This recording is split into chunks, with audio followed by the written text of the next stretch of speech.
बिस्मिल्लाहिर्रहमानिर्रहीम। आज हम ए लेवल अकाउंटिंग जिसका कोड है 9706 वेरिएंट 32 उसका मई जून 2022 का क्वेश्चन नंबर 2 करेंगे। और क्वेश्चन नंबर 1 ऑलरेडी रिकॉर्डेड है, आपको क्रैशेस एकेडमी के यूट्यूब चैनल की प्लेलिस्ट पर फोल्डर मिलेगा, वहाँ जाके देख सकते हैं। फर्दर 2021 से लेकर 2018 तक जितने भी सवाल हैं वो सब मैंने तमाम वेरिएंट्स के बल्कि ट्रम्स के सब कराए हैं, तो वो भी आपको वहाँ पर मिल जाएंगे। It's a very good resource for practice, आपके एग्जाम्स बहुत करीब हैं, तो keep practising and smiling and let's start from question number 2।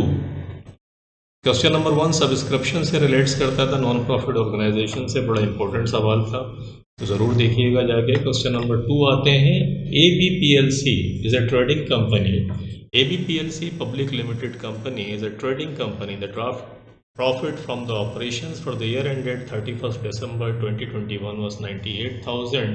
Before the following items were considered, कि ये चीज़ें कंसिडर करने से पहले आपका जो प्रॉफिट था वो $98,000 था। On 1 September 2021 ABPLC issued a 6% debenture for 200,000. Interest is payable half yearly interest पे करते हैं, लेकिन सितंबर, हम दिसंबर में बैठे हैं, तो सितंबर, अक्टूबर, नवंबर, दिसंबर 4 मंथ्स का जो इंटरेस्ट है वो एक्रू हो गया। मैचिंग प्रिंसिपल के कंसेप्ट के तहत 4 मंथ्स का जो इंटरेस्ट है वो हमें माइनस करना चाहिए था एज एन एक्सपेंस, वो हमने नहीं करा क्योंकि इस आइटम को कंसिडर नहीं किया है। तो लेट्स सी, निकाल लेते हैं हम इसको ऐसे करके। इसका हम निकालते हैं 6%, तो 6% मेरे भाई बनेगा इसका 200,000 मल्टीप्लाइड बाई 6%, ये 12,000 बनते हैं। और 12,000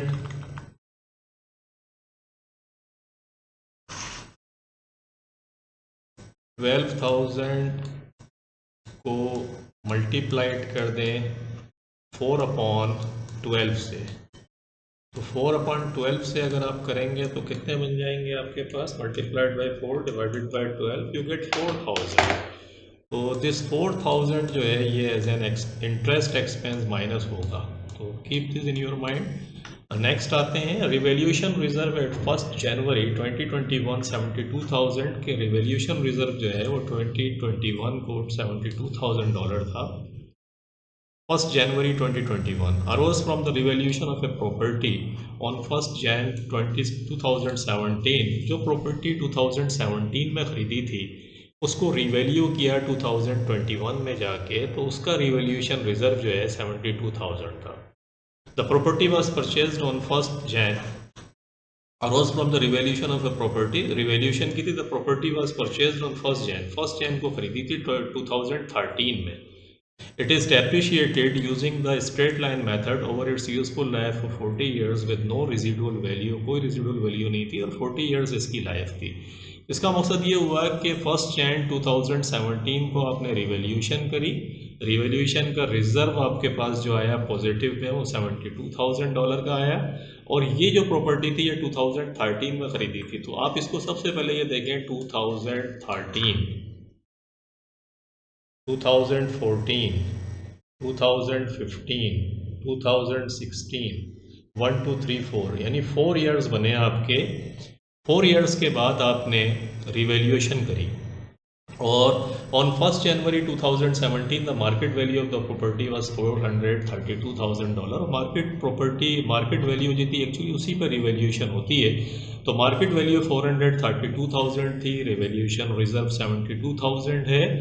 और 4 इयर्स, क्योंकि जनवरी 1 था 2013 के अंदर आपने ये प्रॉपर्टी ख़रीदी थी, तो 4 इयर्स के बाद रिवैल्यूएशन हुई।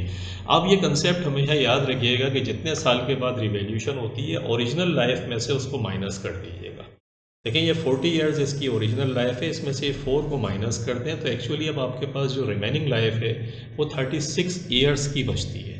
तो अब जब आप डेप्रिसिएशन निकालेंगे, जैसे कि आगे पढ़ते हैं, on 1 January 2021 the property was revalued again.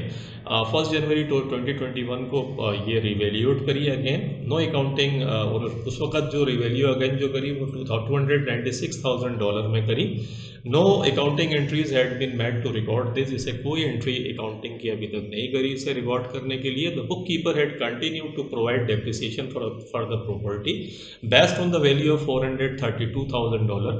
और वो डेप्रिसिएशन जो है वो $432,000 की वैल्यू पे ही डेप्रिसिएशन निकाल रहा था, क्योंकि 296 की वैल्यू रिकॉर्ड नहीं हुई। तो 432,000 की वैल्यू को वो किससे डिवाइड करेगा? इस 36 से, जो मैंने आपको समझाया। तो इसका मकसद है उसने जो डेप्रिसिएशन कैलकुलेट किया था, इस 432 को इसने 12 से डिवाइड किया था, और 12 से डिवाइड करके फिर उसने जो डेप्रिसिएशन निकाला था वो कितना था? 432,000 को अगर मैं डिवाइड कर दूँ 12 से, व्हाट आई गॉट 36,000 आता है मेरे पास, बल्कि सॉरी 12 नहीं 36। तो मैं 36 से इसको डिवाइड करूँ, तो अगर मैं 432,000 को 36 से डिवाइड करूँ तो 12,000, इसका मकसद है कि जो डेप्रिसिएशन इस अकाउंटेंट ने कैलकुलेट किया वो 12,000 था। ये जहन में इंपॉर्टेंट बात याद रखिएगा। अब आते हैं नए रिवैल्यूएशन की तरफ। नया रिवैल्यूएशन इसने 1 जनवरी 2021 को करा, ये आप देख रहे हैं, और लास्ट किया था 2017 में। तो 2017 से ज़रा गिने, 2017 टू 2018, 2019, 2020, 21 में तो हो गई। तो उसका मकसद है अगेन 4 इयर्स। तो ये 4 इयर्स माइनस कर दें इस 36 में से, तो रिमेनिंग लाइफ कितनी बची है आपकी? 32 ईयर्स, सॉरी। तो 32 ईयर्स रिमेनिंग लाइफ है, और अब वैल्यू कितनी है इसकी? वैल्यू 296,000 है, क्योंकि इसकी जो रिवाइज वैल्यू है मार्केट, इसने जो रिवैल्यू किया है वो $296,000 पर किया है। तो अब अगर हम जब डेप्रिसिएशन निकालेंगे तो एक्चुअली हमें डेप्रिसिएशन 296,000 को डिवाइड करना चाहिए था। किससे डिवाइड करना चाहिए था हमें? 32 से, जो अब इसकी रिवाइज लाइफ है। तो अगर मैं 296,000 को डिवाइड कर दूं 32 से, तो व्हाट आई गेट? 9250।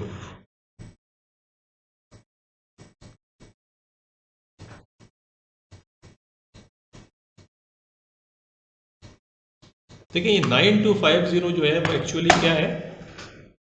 9250 जो है वो आपका रिवाइज डेप्रिसिएशन है, और आपने कितना निकाला? आपने 12,000 निकाला। तो हम जाकर देखेंगे इसका डिफरेंस जो है एक्चुअली हमें कम होना चाहिए। हम यहाँ अगर देखें इसके अंदर जाके,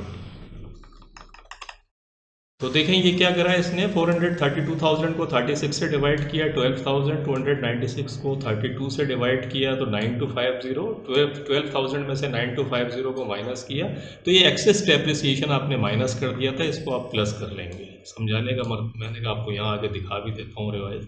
तो 2750 को आप प्लस कर देंगे, क्योंकि एक्चुअली 12,000 एक्सेस डेप्रिसिएशन आपने इनकरेक्टली निकाला था।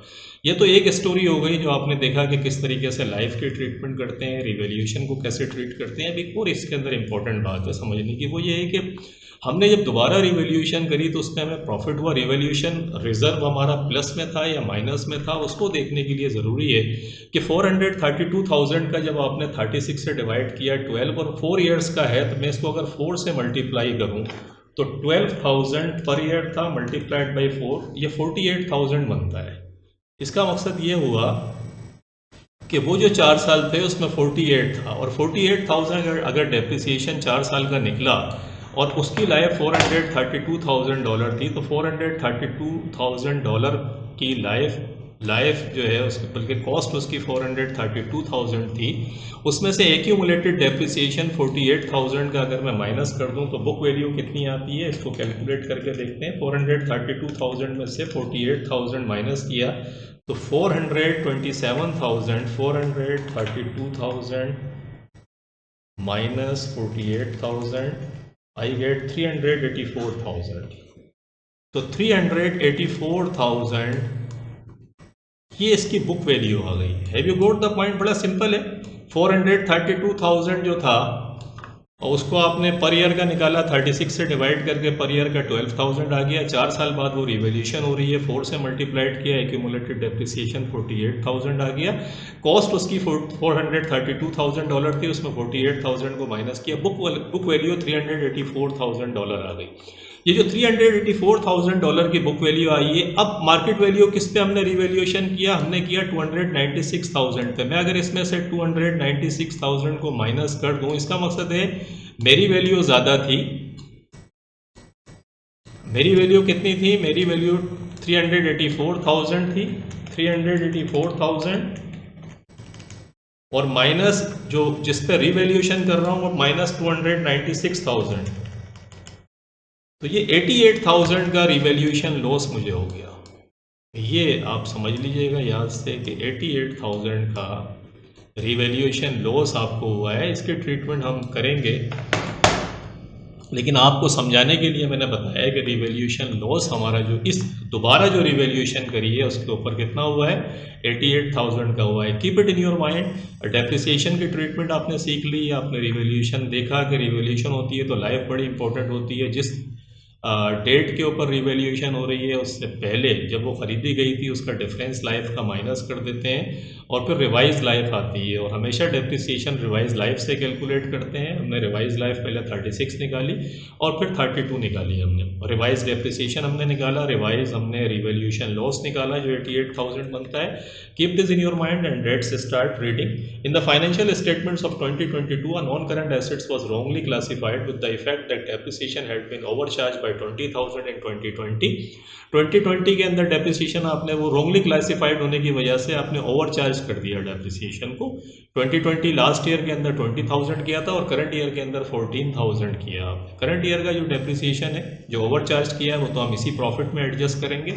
इस 14,000 को आप ये देखें, डेप्रिसिएशन और नॉन करंट एसेट्स ओवरचार्ज, ये 14,000 को हम प्लस कर देंगे करंट ईयर में। लेकिन जो प्रीवियस ईयर का है वो एक IAS 8 जो है वो आपका होता है एस्टिमेट्स और चेंजिंग अकाउंटिंग पॉलिसीज़ के अंदर जो चेंज आता है और जो कंसेप्ट हैं जो एरर हैं उनकी ट्रीटमेंट IAS 8 के हिसाब से करते हैं। और वो ये कहता है कि अगर लास्ट ईयर को कोई आपका एरर हो गया है तो फिर उसको रिटेंड अर्निंग के अंदर जाके एडजस्ट करें, प्रीवियस ईयर की जो रिटेंड अर्निंग आपकी है। तो ये जो आपको 20,000 नज़र आ रहा है 2020 का, इसको हम रिटेंड अर्निंग के अंदर एडजस्ट करेंगे जाके। तो keep this in your mind.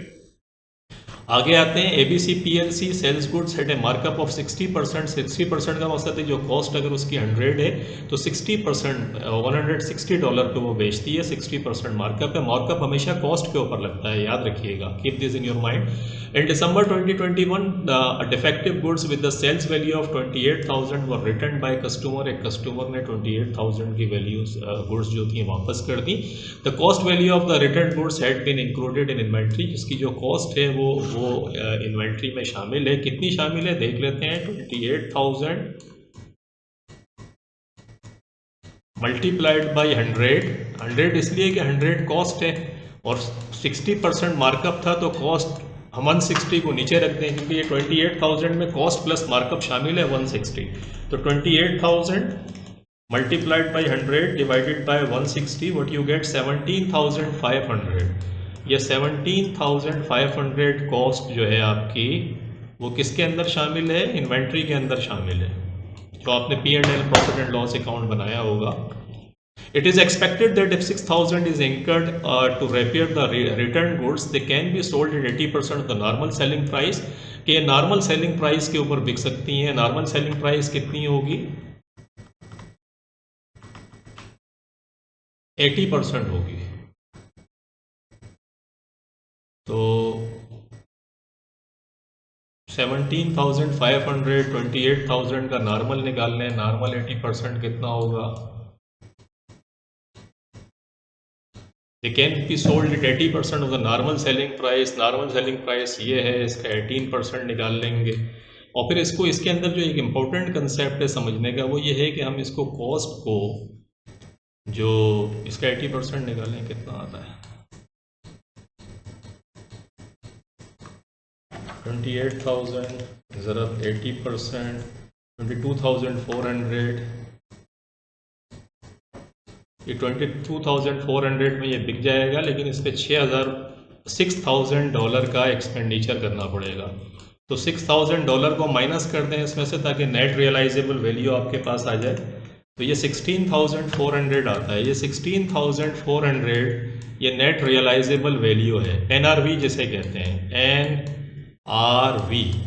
NRV को कंपेयर करते हैं कॉस्ट से। कॉस्ट है 17,500। 17,500 में माइनस कर दूं तो 1,100 इन दोनों का डिफरेंस आता है। इसका मकसद है एक्चुअली जो इन्वेंट्री को वैल्यू करेंगे हम 16,400 पे करेंगे, क्योंकि हमारा IAS 2 अकाउंटिंग फॉर इन्वेंट्रीज ये कहता है कि इन्वेंट्री को लोअर ऑफ कॉस्ट और नेट रियलाइजेबल वैल्यू पे रिकॉर्ड करें। हमने नेट रियलाइजेबल वैल्यू निकाली 16,400, कॉस्ट है 17,500, तो ये वैल्यू होगी 16,400 पे से। इन्वेंट्री हमने ज़्यादा रिकॉर्ड करी हुई है, कितने से ज़्यादा रिकॉर्ड करी हुई है, $1,100 से रिकॉर्ड ज़्यादा करी हुई है। इन्वेंट्री जब ज़्यादा होती है, एंडिंग इन्वेंट्री ज़्यादा होगी तो कॉस्ट कम हो जाएगी, कॉस्ट ऑफ सेल्स। क्यों कॉस्ट ऑफ सेल्स कम होगी? क्योंकि गुड्स अवेलेबल फॉर सेल्स के अंदर से एंडिंग इन्वेंट्री को माइनस करते हैं। एंडिंग इन्वेंट्री ज़्यादा होगी तो कॉस्ट कम आएगी, कॉस्ट कम आएगी तो प्रॉफिट बढ़ जाएगा। तो इसका मकसद है एंडिंग इन्वेंट्री अगर ज़्यादा हमने रिकॉर्ड की हुई थी तो प्रॉफिट हमारा बढ़ गया था, क्योंकि कॉस्ट कम हो गई थी। तो जब हम इसको एडजस्ट करेंगे तो इसको माइनस करेंगे प्रॉफिट में से, ताकि एडजस्टेड प्रॉफिट हमारा सही हो जाए। Keep this in your mind कि एंडिंग इन्वेंट्री ज़्यादा होगी तो कॉस्ट कम हो जाएगी, कॉस्ट ऑफ सेल्स कम होगी तो प्रॉफिट बढ़ जाएगा। तो प्रॉफिट बढ़ा हुआ था कितने से, $1,100 से। अब हम प्रॉफिट को कम करेंगे $1,100 से। This is the whole point, जो समझ में आया होगा आपके। तो ये 1100 आपको देख रहे होंगे, ये माइनस करा हुआ नज़र आ रहा है, इसीलिए कि एक्चुअली प्रॉफिट बढ़ा हुआ था, उससे हम सही करेंगे। तो रिवाइज प्रॉफिट हमने किस तरीके से बनाया है मैं आपको समझाता हुआ आया हूँ। Prepare a statement to show the profit for the year ended 31 December 2021। Revise profit from operation 98,000 था। डिबेंचर इंटरेस्ट में समझा के आया, माइनस करेंगे। Depreciation on property over charge, ये मैंने समझा दिया, माइनस करेंगे। ओवर चार्ज डेप्रिसिएशन 2021 का प्लस करेंगे और एंडिंग इन्वेंट्री का 1100 माइनस करेंगे। प्रॉफिट फॉर द ईयर $109,650 आपके पास आ गया। रिवाइज कैलकुलेशन ये दी हुई है जो मैं समझा के आ रहा हूँ आपको। होप आपके समझ में आई होंगी। कीप प्रैक्टिसिंग, इसको प्रैक्टिस कीजिएगा। ये लास्ट वाली जो मैंने समझाई है देखें, वो इसने भी लिखी हुई है। कॉस्ट का 100/160 17,500 आ गया। नेट रियलाइजेबल वैल्यू 80% निकाल के अब 6,000 माइनस करें 16,400, और 16,400 को 17,500 से कंपेयर किया तो 1,100 की ओवर वैल्यूएशन थी। आगे देखें क्या कहता है। आगे कहता है explain the accounting treatment of the following. Accounting treatment explain करनी है with reference to the relevant international accounting standard. Item 3, item 4। Item 3 जो था वो था मेरे भाई वही अकाउंटिंग एस्टिमेट्स IAS 8 का जो मैं समझा के आ रहा हूँ आपको। देखिए IAS 8 आ गया, accounting policies change in accounting estimates and errors. 20,000 is adjusted against the retained earnings. जो लास्ट ईयर का था वो लास्ट ईयर की रिटेन्ड अर्निंग में रिकॉर्ड होगा। एरर ऑफ प्रायर पीरियड का एरर है ये। And 14,000 is adjusted against the current year, जो हमने अभी करंट ईयर में करा है। IAS 2 मैंने बताया इन्वेंट्रीज आपका। Inventories is valued at the lower of cost and net realisable value. The net realisable value of 16,400 is there for the valuation, जो हम निकाल कर आए थे। तो ये आपका पार्ट 1 कंप्लीट हो गया। होप आपकी समझ में आया होगा। If the different accounting concepts और adjustments are clear to you, then there is nothing. Everything is very simple, so keep practicing. Again I am to say the same concepts are asked time and again by the examiner. तो जितना practice करेंगे इतना ये आपकी second nature बनती चली जाएगी, और इंशाल्लाह you will be confident in exams and getting A+ as you expect. तो लेट्स सी एडिशनल इन्फॉर्मेशन में देखते हैं। एडिशनल इन्फॉर्मेशन कहता है equity of AB PLC at 31 December 2020 was as follows. Equity ये दी हुई थी, ऑर्डिनरी शेयर कैपिटल दिए हुए हैं, $1 पर शेयर है, 500,000। इसका मतलब है नंबर ऑफ शेयर्स भी 500,000 है। शेयर प्रीमियम दिया हुआ है 86,000 का। रिवैल्यूएशन रिजर्व 72,000 का, जो सवाल के शुरू में भी हमने दिया था। बाद में मैंने आपको बताया था कि नेक्स्ट रिवैल्यूएशन जिसकी रिकॉर्डिंग नहीं हुई है वो 88,000 था। Keep this in your mind, में ट्रीटमेंट आपको बताऊंगा अभी। रिटेन्ड अर्निंग $192,000 है। कहता है ड्यूरिंग द ईयर एंडेड 31 दिसंबर 20। अच्छा, ये 192,000 जो है अभी हम पढ़ कर आ रहे हैं। IAS हमने पढ़ा कि जो 20,000 लास्ट ईयर का था, जो ओवर चार्ज डेप्रिसिएशन किया था, वो तो आप स्ट्रेट इसके अंदर प्लस कर दें, क्योंकि वो लास्ट ईयर की ट्रीटमेंट हमने सीखी कि रिटेन्ड अर्निंग के अंदर प्लस होगा ओवर चार्ज डेप्रिसिएशन। तो 192,000 में 20,000 को प्लस किया तो $212,000। ये एक्चुअली एडजस्टेड रिटेन्ड अर्निंग है आपकी, इसको जहन में रखिएगा। आगे हैं, आगे कहता है कि ऑन 1 फरवरी द फाइनल अच्छा कहता है during the year ended 31 December 2021 the following transactions took place. ये ट्रांजेक्शंस आई हैं on 1 February। The final dividend in $0.08 पर share was paid from the 2020 profit. 2020 के प्रॉफिट से इसको पे करा। 0.08 पर शेयर का मकसद है कि 500,000 शेयर्स, नंबर ऑफ शेयर्स भी 500,000 ही है क्योंकि $1 का एक शेयर है, तो 500,000 मल्टीप्लाइड बाई 0.08 कर लें। 0.08 तो कितना आता है?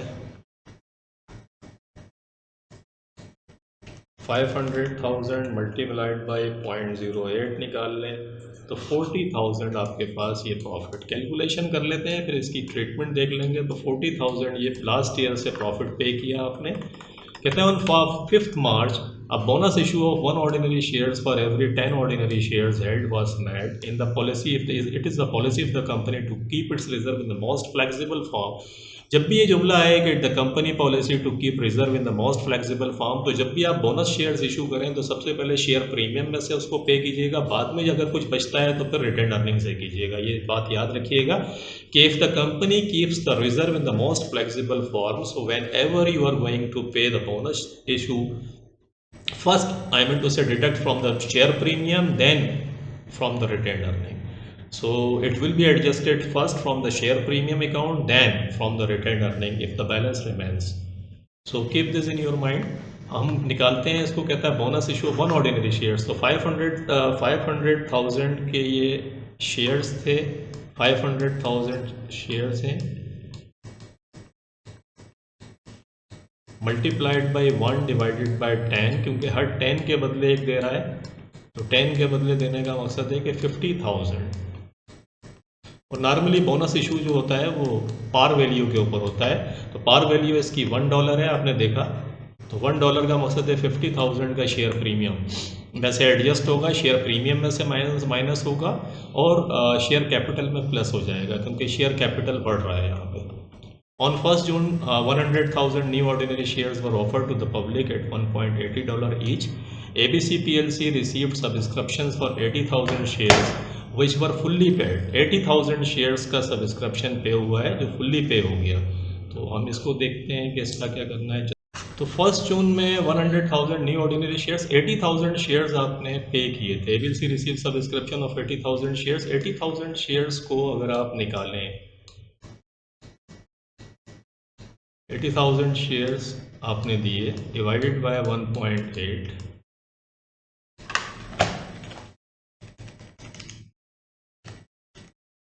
बल्कि इसको आप 1.8 से मल्टीप्लाई कर दें। 80,000 मल्टीप्लाइड बाय 1.8 तो 144,000 बनता है।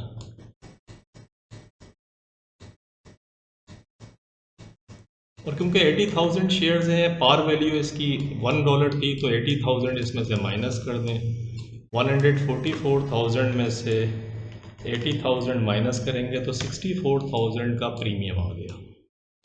पॉइंट आपकी समझ में आया है कि $1 पर शेयर की वैल्यू है, 1.8 के अंदर इसको शेयर प्रीमियम कहेंगे क्योंकि ये 0.8 आपका प्रीमियम था। 80,000 शेयर्स पर डॉलर की वैल्यू 1 है, तो 80,000 तो आपका शेयर प्रीमियम हो गया और बाकी डिफरेंस आपका 64,000 शेयर प्रीमियम हो गया। On 1 September and interim dividend of 0.02 पर share were paid on all shares held at 31 March 2021। 31 मार्च को जितने भी शेयर्स थे उनके ऊपर दिया है। 31 मार्च को कितने थे? 500,000 तो शुरू में थे, 50,000 हमने बोनस इशू किया था 5 मार्च को, तो ये 550,000 हो गए थे। 550,000 शेयर्स थे हमारे पास मार्च को। इसको मल्टीप्लाई कर दिया हमने 0.02 से, तो हमारे पास कितना आ गया? 550,000 multiplied by 0.02, what I get? 111,000। ये 11,000 का हमने इंटरम डिविडेंड जो है वो पे कर दिया। तो ये ध्यान में रखिएगा। आगे कहते हैं on 31 December a final dividend of 0.09 per share was proposed on all the shares allotted 31 December 2021 में जितने भी शेयर्स थे उसका प्रोपोज किया।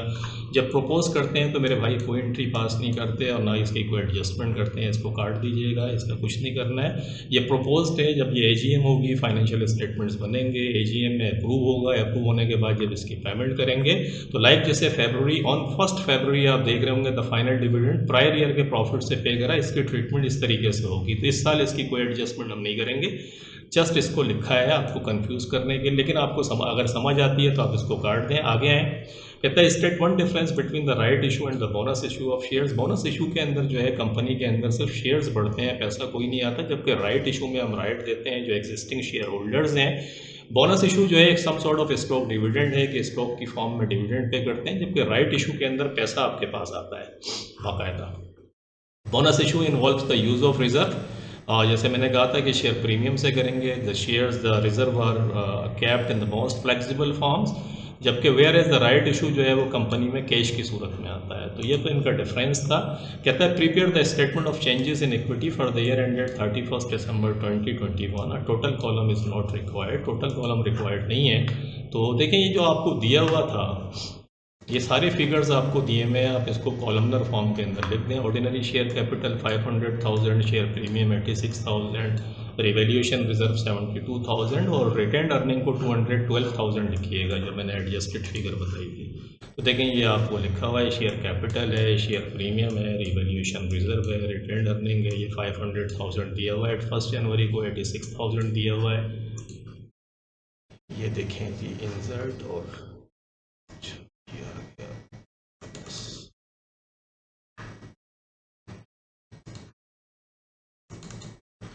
तो 86,000 ये देखें दिया हुआ है।